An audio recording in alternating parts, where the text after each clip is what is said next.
Olá, eu sou a doutora Aline Jocosca Camiro, advogada e CEO da JC Assessoria Jurídica. A JC Assessoria Jurídica é um escritório de advogados que tem como escopo a persecução da justiça e a promoção de informação de qualidade aos cidadãos brasileiros. Assim, criamos essa série de vídeos para disponibilizar informações úteis que podem se encaixar no seu caso.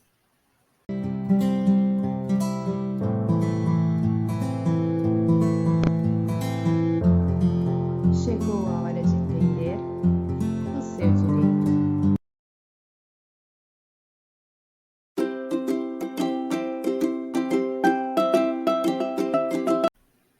Hoje eu quero trazer para vocês alguns esclarecimentos sobre o divórcio extrajudicial ou divórcio em cartório. Primeiro, a gente precisa entender o que é o divórcio. O divórcio é um instituto que vai colocar fim àquela sociedade matrimonial que foi constituída lá atrás com o casamento, e ele se propõe também a realizar a partilha de bens dos ex-cônjuges. Vamos lá?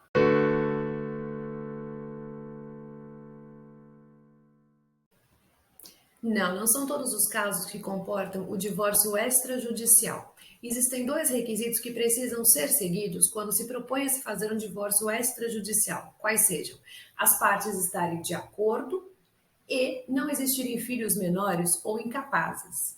Vamos explicar isso. As partes elas têm que estar de acordo com a resolução daquela unidade conjugal e precisam estar de acordo também com a partilha que está sendo apresentada naquele ato. Agora, sobre os filhos menores ou incapazes, não podem existir filhos menores ou incapazes daquele casamento. Se existirem filhos menores ou incapazes de outra relação anterior, não tem problema nenhum. Outra coisa, a mulher também não pode estar grávida no momento do divórcio. Isso porque o bebezinho lá na barriga da mamãe, ele já é protegido pelo direito. É chamado para a gente de nascituro. E o nascituro já goza de proteção jurídica. Quando existem menores ou incapazes ou nascituros, o Ministério Público ele precisa necessariamente intervir no ato. Então, por isso o legislador já puxa esse cuidado um pouco maior com os menores incapazes e nascituros para o judiciário, excluindo do extrajudicial.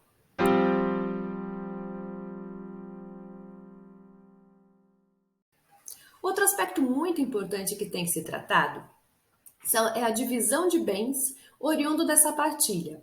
Os bens, eles são divididos de acordo com o regime de bens escolhido pelo casal quando do pacto pré-nupcial, do casamento. Porém, quando não existe uma opção, o regime aplicado é o regime da comunhão parcial de bens, que é o que nós vamos tratar nesse vídeo por ser o regime mais comum apresentado na sociedade brasileira. No regime da comunhão parcial de bens, dividem-se igualmente os bens concebidos durante a constância do casamento de forma onerosa. Então, por exemplo, se eu tenho um imóvel que é anterior ao casamento e este imóvel está alugado, me casei e continuo recebendo os aluguéis. Esses aluguéis eles serão divididos? Serão compartilhados? Não. Aluguéis são frutos civis e o imóvel em si é oriundo de um fato anterior ao casamento e, portanto, ele não se comunica. Comunicam-se igualmente os bens adquiridos na constância do casamento de forma onerosa. Então, para o direito brasileiro, o que se admite é o seguinte: ambos os cônjuges tiveram uma participação para adquirir esse bem, seja uma participação financeira, seja uma participação na manutenção da sociedade conjugal, cuidando dos filhos, cuidando da casa, dos sogros, enfim. Por isso, presumem-se adquiridos esses bens em esforço comum de ambos os cônjuges e, por isso, eles são divididos de forma igualitária.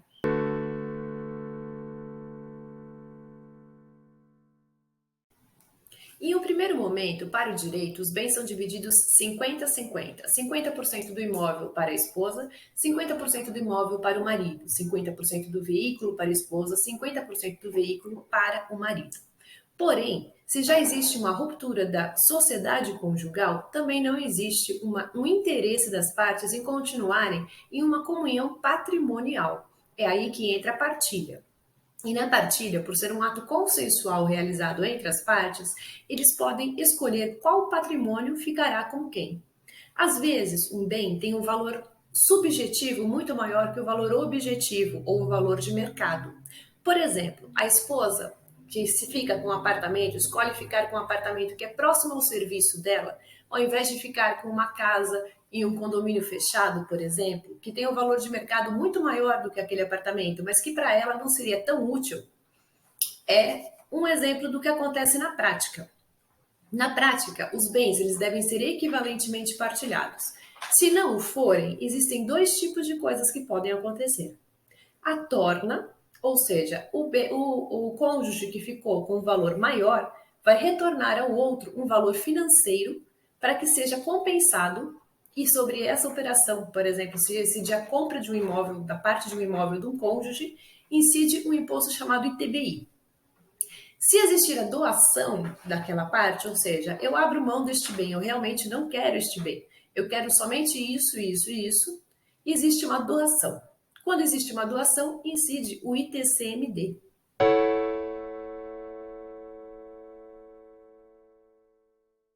Sim, mesmo que os cônjuges tenham concordado com a partilha desse jeito, com a partilha desigual entre os bens, entre eles, precisa haver o recolhimento desse imposto em certos casos. Por isso é importante a análise do caso concreto. Mas em certos casos precisa sim haver um recolhimento desse imposto. Por quê?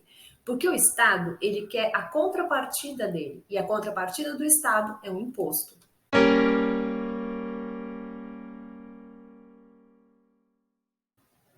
O procedimento do divórcio extrajudicial, ele começa muito antes do que o cartório. Ele começa com o inventário das partes de quais seriam os bens que se deveriam partilhar, para quem vão esses bens, aquela reunião que nós conversamos no começo, em conjunto com o advogado, em conjunto com as partes, para saber o que cada um quer, o que vai ser atribuído a cada um. Então, o advogado senta e vai minutar. Ele vai escrever uma petição que é uma síntese de tudo aquilo que foi tratado entre as partes. Vai falar sobre o nome, se as pessoas elas têm interesse em continuar com o nome de casado, voltam para o nome de solteiro, enfim, o que acontece com isso. Se existe uma pensão, fixação de pensão para o outro cônjuge ou não, se elas abrem mão, as partes abrem mão dessa pensão, enfim. E como vão ficar os bens, a divisão de bens. Uma vez que for feita essa petição, ela vai ser direcionada ao tabelionato, ao cartório. No cartório vai ser feito uma escritura que por fim vai ser assinado pelas partes. As partes devem comparecer para assinar esse documento, mas se elas não puderem, elas podem se fazer representar por uma procuração pública feita em cartório, em algum outro cartório, para que alguém compareça a esse ato e assine por esta pessoa. Uma vez feita a escritura, é um procedimento muito simples, muito rápido. Uma vez feita essa escritura, aí somente vai ter que averbar. Averbar onde? Averbar no cartório onde foi feito o casamento, na certidão, né, de casamento, vai ser averbado o divórcio, né? E averbar lá no cartório de registro de imóveis, de todos os imóveis que foram partilhados nesse ato.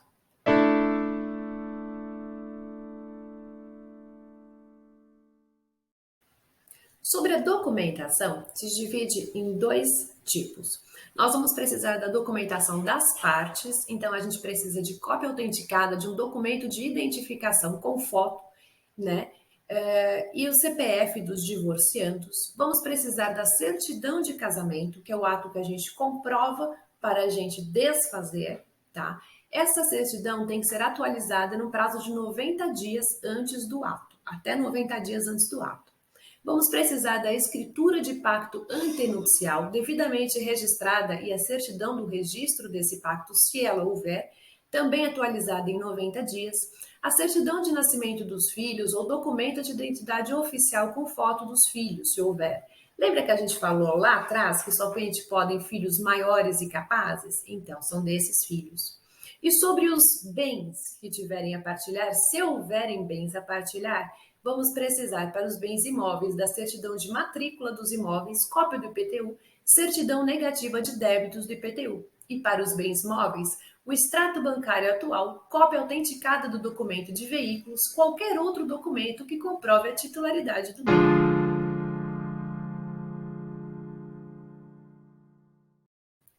É necessária a presença de um advogado em todo o ato. A legislação, ela exige, inclusive, que seja definida, que seja colocada na escritura a OAB, o endereço comercial, o nome e todas as informações do advogado que está acompanhando o caso.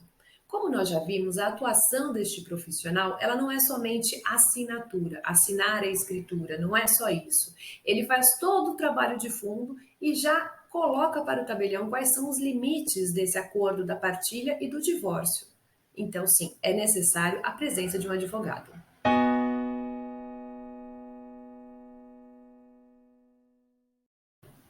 Certos procedimentos que antes eram tratados no judiciário, eles foram permitidos, foi permitido que fossem tratados no extrajudicial pelo legislador, justamente por conta da complexidade menor que eles requeriam.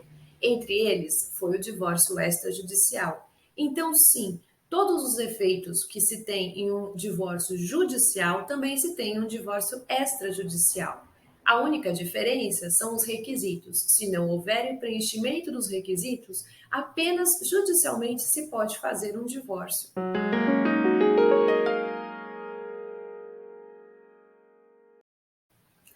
Tecnicamente, sim. Porém, no direito brasileiro se dá muita importância ao princípio da publicidade. Então, para a publicização deste ato para terceiros, é importante e necessário que seja feita a averbação do divórcio na certidão de casamento, lá no cartório onde foi feita a certidão de casamento, onde foi feito o casamento em si, bem como no cartório de registro de imóveis, daqueles imóveis que foram partilhados e dos imóveis que foram de apenas um dos cônjuges, onde se consta que ele é casado ou não.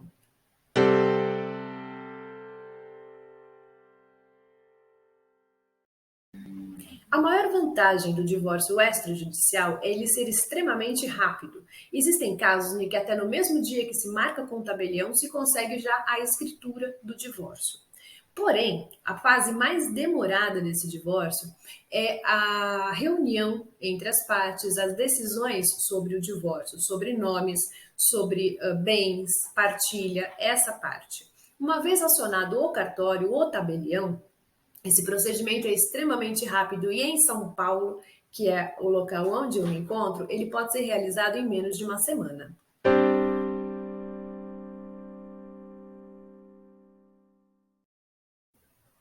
Em relação a valores, existem custas com emolumentos cartorários e honorários advocatícios.